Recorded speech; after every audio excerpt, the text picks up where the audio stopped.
I think VR is overkill for this right now. I don't think it's a economic solution. Sorry, industry, but just calling it what it is. But you use a component of AR and a high fidelity signal and a very amazing, because I played with it yesterday, tactile component to it that VR just doesn't do. So take me into the baseline technology there. Yeah, and if I can, I'll just take a step back to because it's all about what problem are we solving and how can we solve that problem best. And so we've gone for a problem first approach rather than a technology first approach. And so it comes all the way back to that idea of we're training these surgeons in an antiquated way. How can we shift the training continuum into the simulated environment away from the patients and protect the patients and their safety a little bit more? And when I was looking at this as a student and more now over the last few years, we realized there were really three key barriers that had stopped that paradigm shift. And those were cost, access, and functionality. So how real are the simulations? So traditionally speaking, and again, VR does have its place for various things, but traditionally speaking, VR technology is very expensive to develop, therefore it's expensive to deploy. It's often quite bulky. The traditional VR platforms are bulky. Therefore, they're not really that portable, not the most accessible. And with VR, we're using software and motors to generate what we call haptics. So how does this feel?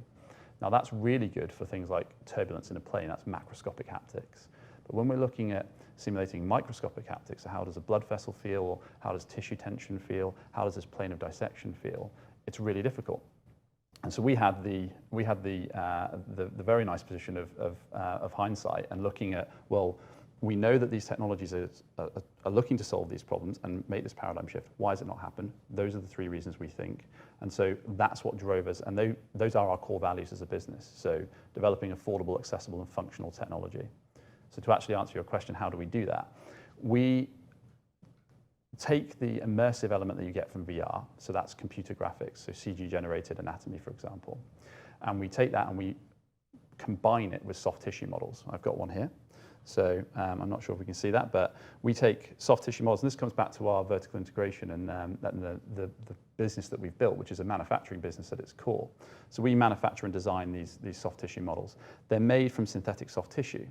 So instead of having software, motors, and avatar instruments telling you what a tissue should feel like, you actually can put a real instrument into this simulator. And it's also device agnostic, which I'm sure we'll come back to. So you put a real instrument in, you can grab the tissue, you can tension the tissue, you can dissect the tissue, and you're getting what we call real haptics. It's not simulated haptics, it's just real. You're just picking up soft tissue with a real instrument. Now, what we then patented and what we developed is our approach to augmented reality. Another thing for us is making this as realistic as you can for theatre. And in theatre, what we don't do is we don't wear headsets. The surgeon's looking at a screen. And so when people think about augmented reality, they traditionally think, oh, you must be using HoloLens or any other type of headset.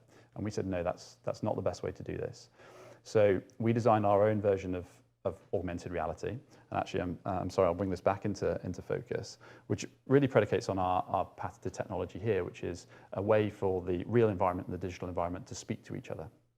So what we're able to do is when we pick up an effect change in the real environment, the associated digital anatomy, which is overlaid over this, will move with the real product. And when we cause a complication in the real environment, so cut through a blood vessel without having sealed it or ligated it, will trigger a digital bleed. And that communication is patented, and that's what really stands us apart versus the other technology in the space, because we get all of the real haptics that you'd get from a really basic platform, but then we get the immersive engagement that you would get from the VR platform, from the digital overlays. And then the real final piece of that is we've got some really super turbocharged computer vision technology that lets us track all the instruments while they're in play, and then that provides some really rich data and feedback to the training surgeons.